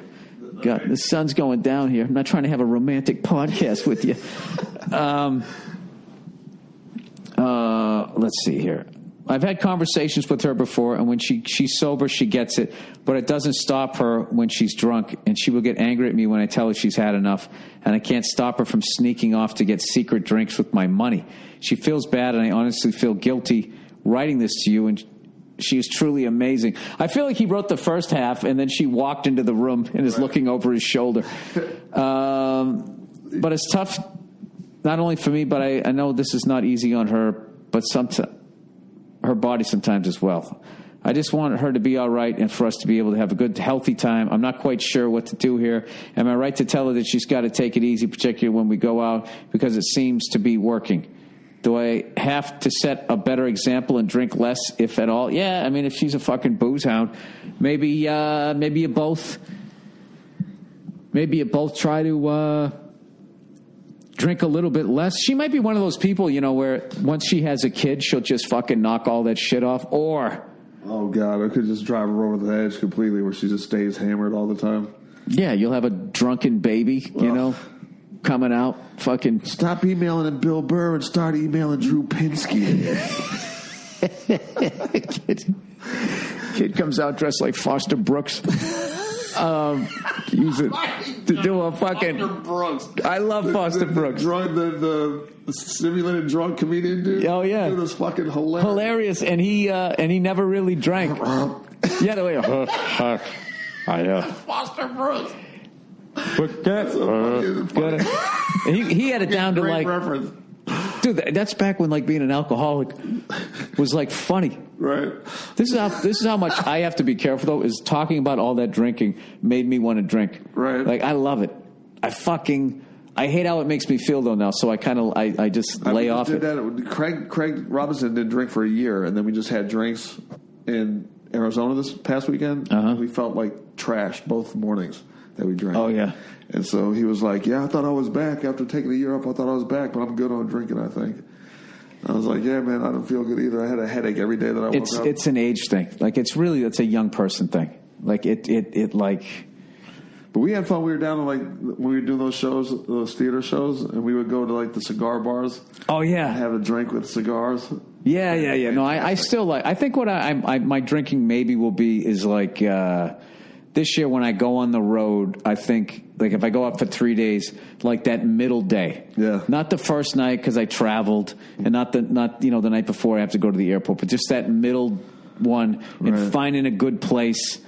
I don't know. That might be the way. Oh, dude, you know what I went to last night? Oh my God, I went to this 80s like all these bands, this crazy fucking lineup. Was it the real bands or was it tribute bands? No, it was like, dude, it was, what was it? Like Drama Rama. Remember them? Holy shit. I can't remember the song. They said Flock of Seagulls, The Romantics. They were all really there? Tone Loc. Oh my God. Fucking the Violent Femmes, Melly Mel, and the Furious Five. Yeah, Furious Five. And Boy George closed. No way. Dude, it was fucking... Where was this? This was at the Microsoft Theater, which used to be the Nokia. Me and Nia went down there, and it was fucking awesome. But I learned a lot about show business watching those people. You could tell, like, who was sick of singing their hits, right, and who was also like, fuck this, I'm bringing it. Right. And then I also learned, watching... you got to take care of yourself. I have a story about that. Because I swear to God, dude, if you see a band that let themselves go, it's like depressing. Like yours, because you love them and they look like shit, and then all you're thinking is like, oh my God, I'm fucking 20 years older than he was when he put that song out. Oh fuck, we're all gonna die. But when you just see a band come out and they kept themselves in shape and they're fucking killing it, as much as they're older, it's like I'm not gonna name names, but I saw one band that made me think like, dude, I'm never drinking again.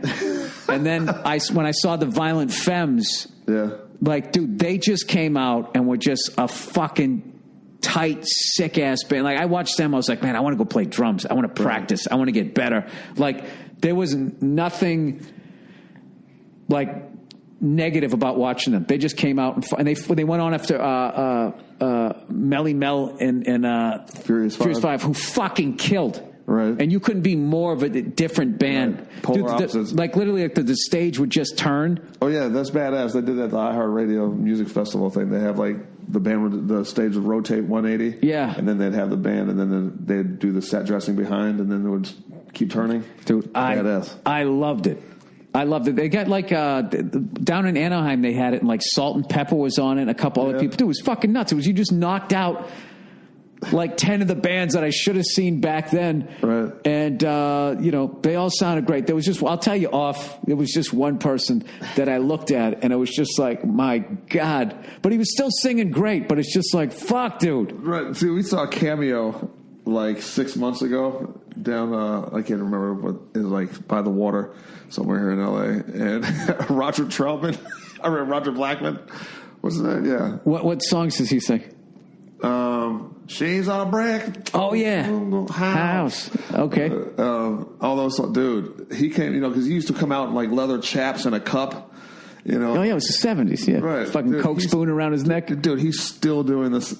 Like he came out with the belly, like oh no, bad hips and knees, and he's still wearing a cup. But he was like his leather pants in the back looked like a diaper.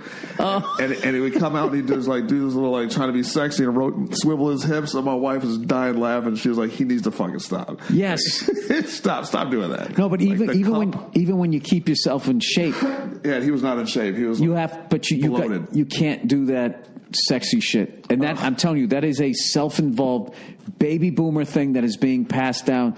Like, dude, Madonna is in unfucking believable shape for her fucking age. But when she starts twerking, it's just like, Mom, stop it. Right. What are you doing? Right. You can't, and then it's like the older guy. What you got to do is you got to like, I used to talk to DeRosa about this. You got to dress like Dana White. Right. When you get older, right? Like Dana White is roughly my age. Dana White, he wears a suit. He wears the collared shirt. Doesn't have the tie. Doesn't have the tie all right. So he's a little bit relaxed, but he's dressed like he doesn't look like a creep. You know what I mean? Yeah. But if he was to show up, you know what I mean? I'm not just putting it on him. I'm just saying that fucking look. But you take a guy the same age, my fucking age, and you're gonna try to fucking pull off like a tank top. Like even like when you watch those P90X things, right? The old guys that are working. The 58-year-old guys with the abs. It's like, dude, amazing. Put your fucking shirt on, right. Because there's nothing they can do for the loss of elasticity in your fucking skin. Right? Yeah, you're decomposing in front of me with avocado. Yeah, they should be. Should be sitting in a giant fruit bowl. Oh my God! Little fruit flies flying around you. So I learned a lot. Like I watched those bands, and it was the people that were comfortable with their age and kept themselves in shape and came out and were having a good fucking time. Hell yeah! It was just like, oh man, this is fucking great. And you just were really excited. But if they came out like, they'd fucking, they're still fucking partying like, Keith Richards back in the day, and then they're coming out, and you're going to still wear like leather and shit. Right. HDNet had this concert series a couple years ago, and they would show these commercials for the concert series, and they showed Steppenwolf, right? You don't know what you can't find. Gonna come with me, little girl. And then that middle section that goes on for fucking ever. Remember, I used to work in a warehouse. That whole fucking the psychedelic part. Yeah. Goes on for. Sorry, I interrupted your story. That's all right. But they would show like them playing concerts back in like the 70s, and it would be jam-packed arena and people going crazy in the crowd, and then they show them now. Like it was smash cut from then to now. And now they're playing on like an outdoor stage, and the entire audience of only about 300 people are sitting on this lawn in like lawn chairs watching them. And I'm like, I know, because we're old too. All the people that loved it back then are old now too. So I'm just like watching people perform at like Shady Acres Retirement Community. I know, but those guys are like 70. I know, it's fucking. I'm sure the band still sounds great and everything, but it's got to be weird. Still having fun, or they're just like, fuck, we still have to make money. I'm like, yeah, well, and a lot of those guys, they got so stolen from and just completely ripped off. And then you add that if somebody got divorced and shit, yeah, you're going to be singing that song. Ugh. I just realized I crossed my legs wearing slippers in front of you. I'm sorry. Those are great slippers. They are great slippers. No, I finally bought some new socks, and I want to try to keep them white for a while. Is that a thing for you? That's why I wear black socks. Oh, I can't wear black socks if I have on like dark sneakers though. Why not? I mean, I can't wear white socks with dark sneakers. No, I'm sorry. If I have white sneakers, I need white socks. Really? Yeah. I guess, yeah. I have mostly white sneakers, no offense. Okay. No, but I think a lot of those guys, that's what ends up happening. So I think the way to do it is, and I haven't figured out how to get into the game yet, is you get to a certain point when you're at the height of your earning power. I think you should already be planning your graceful exit from this business because it's so brutal. Strategy. So I think rather than going out and buying flashy shit, fucking hovercraft and all the dumb shit that artists buy, start buying rental units. A helicopter there. Yeah. I'm not buying a helicopter. I'd love to, but I can't justify like maintaining it too. It'd be a fucking pain in the ass. I got a kid now, man. I can't fucking smash cut. Da, da, da, da, da, da, da, da, da. You know what's cool is I'm doing Irvine on Tuesday and Wednesday. You know that's You're flying down there. You know it's like 2 hours of traffic. Oh, dude, yeah, I'm renting a little 22. Shut the hell up. Are you really? I'm going right over it in like 20 minutes. Oh my god, that's fucking awesome. It is awesome. Yeah. Oh my god, dude, fuck the 5. I did my time. Did my time. I'm not fucking doing it. Yet another comedian talking about how horrific the traffic was during the first 10 minutes. How about I go up there and be the comic who's in a good mood? Right. That's what people are coming out for. About his 10-minute helicopter ride. Oh, yeah. That's fantastic. Oh, right up and fucking over it. And this is the thing. Are you able to land like in the parking structure? I'm going to land right on the roof of the Improv. No. We're trying to find, you got to call up. It's interesting. Like every time you fly, you learn something. So I'm learning this time is like they'll have all these helipads. So you can even go beyond the airports. Because I was thinking like John Wayne is close by. But then there's another one that's even closer. But then there's like these helipads on top of buildings and all just all around it, but you just have to call them and tell them. Are you going to fly down there solo? No.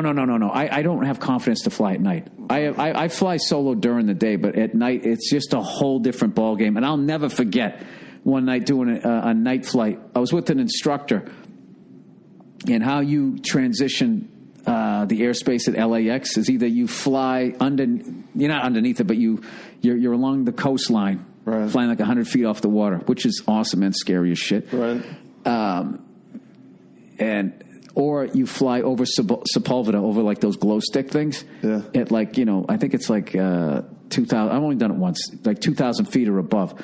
So at night we flew over the Sepulveda one, and it's fucking freaky because there's all these jets coming in that if you're at the same altitude would T-bone you. So we're flying. I go, yeah, man. I go, look how big that airport. That's crazy. And how big these planes are landed here. And he just goes, yeah, there's one right there. And it was like almost underneath us. But because when you're looking down and there's not a lot of street lights, there's just the lights from the city. I didn't see like a fucking, 740, not 747, whatever the fuck they fly now. I don't even know what the numbers are anymore. It was like going right underneath us. And I was just like, wow. You didn't see that? No, but he did. So right.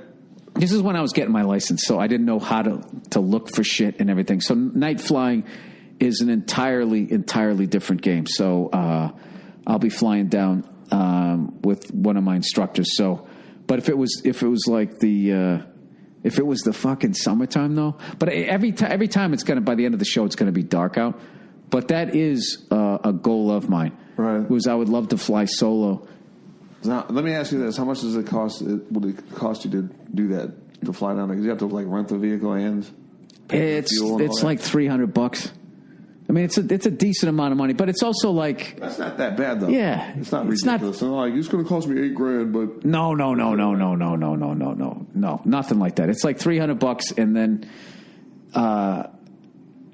and it's fun. And then I get another I'm going to get another 2 hours under my belt flying at night.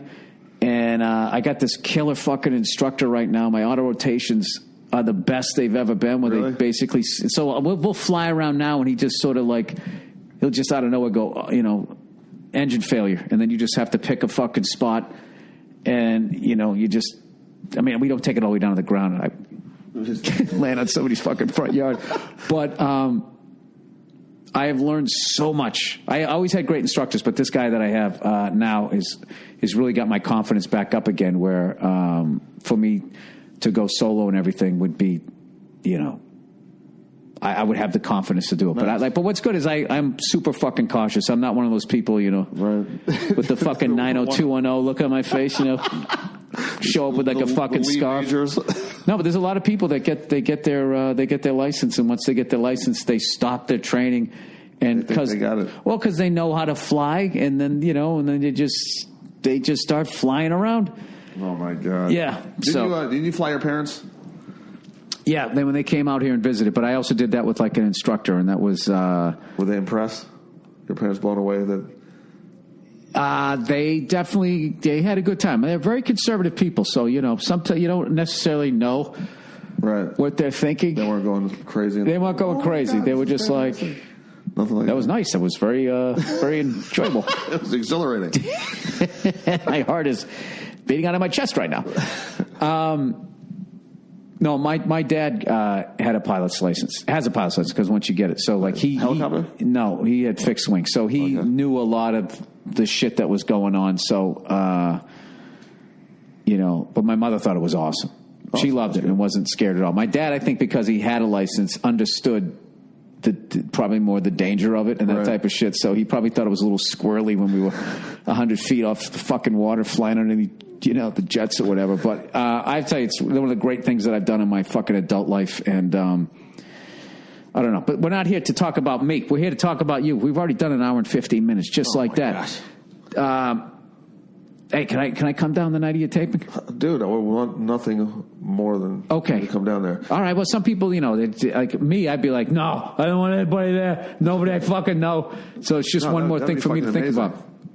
We're going to do I'm going to come on. I'm going to be brought from off stage. I have another comedian opening for me, a guy named Frankie Quinones, who does the Cholo Fit videos. And he usually tours with Craig and I. And so I'm going to have someone bring me on stage from off stage. You got that fucking voice there. Oh, yeah. I'll definitely do it. Definitely do it. Yeah. I mean, just double check my schedule. I'm 99% sure I'm in town, right? Okay. February 11th. February 11th. It's Sunday there. Yeah. What do I got? I got Reno. I got Santa Barbara. And then I got the Patrice O'Neill benefit towards the end of the month. Oh, man. That's right. I met Patrice's mom and sister with you. That was fucking amazing. Oh, yeah. That was great. They're the best. They're the best. Hey, so I'll tell you this. When you do sound check, just make sure, speaking of Patrice, because I remember one time he did some taping and the sound wasn't right. And when it came time for him to do his taping, they thought he was a pain in the ass, but he was like, the sound isn't right. And he was like, I want to be the loudest thing in the room. So make sure your monitors, you got to just make sure that is right. Right. If that's fucking right, then it's like your lightsaber is totally on. And you know that deal. If you get up there and you can't fucking hear yourself. And God knows when you go to tape, there's always somebody who fucks something like that. Oh, I thought it'd be good to just have the sound way down, Just make sure all of that shit's right, and then just go up there and kill it. Yeah, that's the plan. I've never seen you so fucking nervous. Dude. I'm not nervous. I'm just I'm anxious. And I know you are. Wouldn't it be great I'm a little nervous. If you were doing it tonight? I could tell this whole podcast. Yeah. Well, also, I don't want to be loud because I know your daughter's sleeping. Oh, okay. I know. Dude. And I'm tired and a little bit hungover. Other than that. And a little bit, yeah. I always want like this, whenever I have one of those coming up, I just feel like, can you just bring me up now in my slippers? Right. So I just go out there and just fucking, just do it. The waiting is the worst. The worst part, right. That's the worst. All right. Well, that's the podcast. Dude, I'm so psyched. I'm so thankful and I can't wait, me on to do this. I can't wait to see it, and I can't wait to promote the hell out of it, and I can't wait to see you finally getting your name out there and everybody knowing how fucking hilarious you are. I need this more than anything in the world right now. You got 4 fucking kids. They're going to be in college at some point, right? You're going to need this. One's already out of college, so. I know. Yeah, that's crazy. You got a nice spread there, right? Yeah, 24-7, yeah. 24-7. There you go. 24-7 there. All right, man. Todd Rexx, everybody. Once again, if you're just walking into the room. There. Yeah, the satellitela.com for tickets. I'll definitely be tweeting this out. Appreciate it. February 11th, it's a Sunday, 7:30 and 9:30 in Silver Lake, Los Angeles. It's the weekend after the Super Bowl, so you know you're going to be all depressed that football is over for another 6 months. Come on out and see one of the best comics I know. All right, that's the podcast. Man. Go fuck yourselves. I'll check in on you on Thursday. Oh, jeez.